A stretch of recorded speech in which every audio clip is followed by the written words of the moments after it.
The powerful Zimbabwe opposition leader Nelson Chamisa, who leads the Citizens Coalition for Change, will keep steadfastly rejecting any ongoing advances by the ZANU-PF for a government of national unity, commonly known as a GNU, but will take drastic measures, that is, flooding the streets in endless protest if the regime fails to follow due process as laid down by the SADC. Hello viewers, hello listeners, hello everyone. Thank you for joining me once again on DMAPS TV. Please don't forget to subscribe if you're coming up for the first time.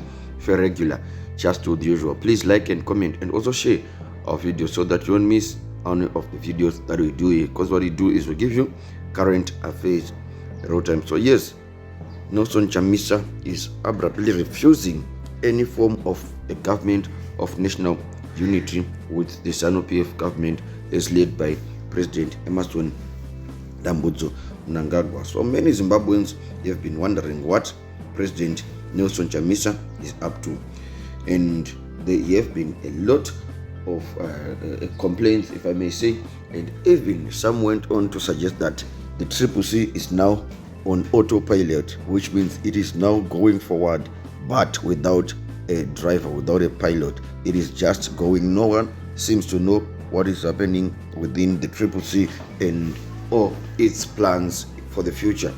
So the plan is set now, and Nelson Chamisa is very happy with the plan that he has set.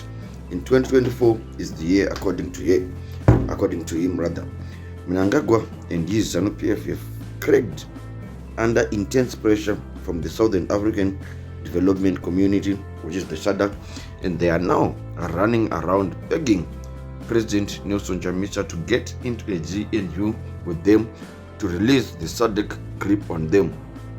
And of course, Advocate Nelson Chamisa seems to be rejecting that call for a government of national unity. We also have it on good authority that President Emmerson Mnangagwa has softened his stance on the opposition leader Nelson Chamisa following the SADC resolution for fresh elections to be held in Zimbabwe. And we have also have it on good authority that President Emmerson Mnangagwa 2 weeks ago did task the permanent secretary in the Ministry of Information and Publicity, Vanik Mangwana, to arrange for a dialogue meeting between the CCC and ZANU-PF. Yes, that is why you have seen a general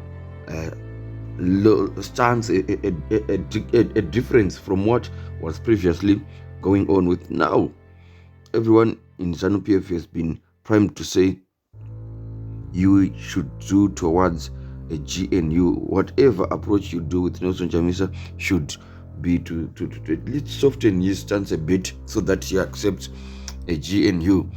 3 unnamed ZANU-PF officials were scheduled to meet 3 CCC officials, also unnamed, to discuss a power sharing arrangement, which after that dialogue meeting they would report to their principals, President Mnangagwa and Advocate Chamisa.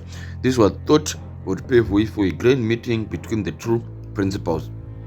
We also understand that this proposed dialogue meeting fell through after Nelson Chamisa turned down the request for such dialogue proposal from Nick Mangwana, as directed by his president Emmerson Mnangagwa. So Nelson Chamisa says, when I wanted to dialogue, you rejected, so now we should not dialogue. Let us go ahead with the fresh elections. So Nelson Chamisa is not interested in any form of a GNU with ZANU-PF. What he wants is a fresh election in Zimbabwe, and he has clearly and openly said the CCC will allow all due process by SADC to lead in resolving the Zimbabwe political crisis. All avenues in Zimbabwe to resolve the political crisis in Zimbabwe are compromised and captured. Yes, they are complaining that the judiciary is captured, the parliament is captured, the armed forces are captured, and President Emmerson Mnangagwa is also on record as saying that we control everything. We control the councils, we control the government, we control the parliament, we control the armed forces, we control everything. And that has been evident, ladies and gentlemen, in the aftermath or in the way the Chavangu matter was conducted. So this is it, ladies and gentlemen. President Chamisa is saying no to a GNU, but what he is going to do is flooding the streets in endless protests that will unsettle the regime in Zimbabwe.